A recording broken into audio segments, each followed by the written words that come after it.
అయ్యా ఏం చేస్తుంటారు? వ్యాపారమేనా? అంతకుముందు శ్రీ చైతన్య టెక్నికల్ స్కూల్లో తెలుగు పండిట్గా చేశాను. తర్వాత ఒక గురువును 11 ఇయర్స్ నమ్మి ఒక కిరాణా షాపు స్టార్ట్ చేయడం జరిగింది. ఆయన బ్లెస్సింగ్స్ ఇచ్చారు.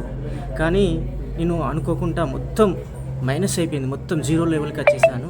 చాలా లాస్ అయిపోయాను. ఆ సందర్భంలో మీ వీడియోస్ చూస్తున్న సందర్భంలో మీరు నాకు స్వప్నంలో దర్శనమిచ్చి చేతపడి ప్రయోగం జరిగిందని చెప్పి దర్శనం ఇచ్చడం వల్లే మీరు దర్శనం ఇచ్చడం వల్లే చాలా సంతోషం వేసింది.